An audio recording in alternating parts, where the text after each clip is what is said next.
Hello friend, গাড়ি আছে Toyota ইটোস। তো এর প্রবলেম হচ্ছে গিয়ার লাগে না গাড়ির। তো দেখাবো তোমাদের, ক্লাসটা একদম ডাউন হয়ে গেছে। এই যে দেখতে পাচ্ছ, ক্লাস একদম ডাউন, যে কারণে গিয়ার লাগতেছে না। আর গাড়িটা যখন আসে পুরা ক্লাস প্লেটের পুরা গন্ধ। হ্যাঁ, তো এটা দেখবো কি প্রবলেম, আমরা এটার প্রবলেম সলভ করার চেষ্টা করব।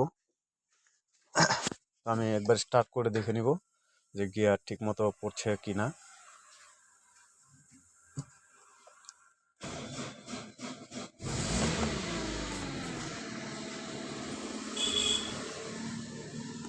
তো আমি দেখো ক্লাস করে নিলাম,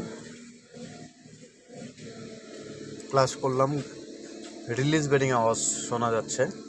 আর গিয়ার দেখো প্রচণ্ড চাপ, এই দেখো গিয়ার ঢুকছেই না। হ্যাঁ, আর রিলিজ বেরিংয়ের পুরো আওয়াজ আছে।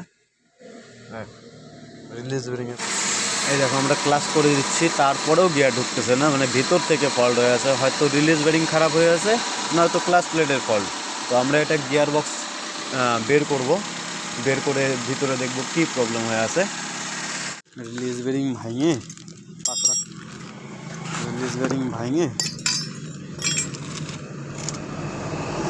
ক্লাস প্লেটও খারাপ হয়ে গেছে। নতুন আনা হয়েছে, দেখি এই যে নতুন ক্লাস প্লেট, প্রেশার প্লেট দেখছো, এটা এই নতুনের প্রেশার প্লেট এরকম থাকে। আর এটা হিটে ব্যান্ড হয়ে যায়, একদম বোঝাই যাচ্ছে যে কত পরিমাণে তার মানে হিট হয়েছিল এটা।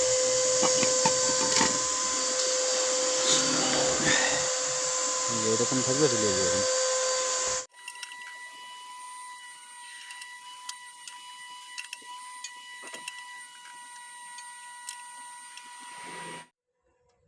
ক্লাসের যে সমস্যা ছিল, এখন দেখো দেখো হ্যাঁ, এই যে ক্লাসটা দেখো এখন কতটা উপরে। ক্লাসে যে সমস্যা ছিল সেটা আমরা প্রবলেম সলভ করলাম। তো এর ভিতরে release bearing, clutch plate, pressure plate সবই খারাপ ছিল।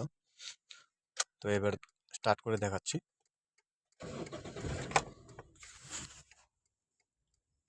এখন দেখো এই যে কি সুন্দর ক্লাসটা কত উপরে আছে।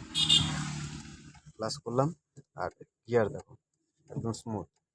আর তখন গিয়ারই ঢুকতেছিল না, কারণ ক্লাস রিলিজ বেরিং একদম গুঁড়া গুঁড়া হয়ে প্রেশার প্লেট ফিঙ্গার পর্যন্ত ডাউন হয়ে গেছিলো। তো যে কারণে গিয়ারের প্রবলেম হচ্ছিল। তো এখন আমরা ক্লাস প্লেট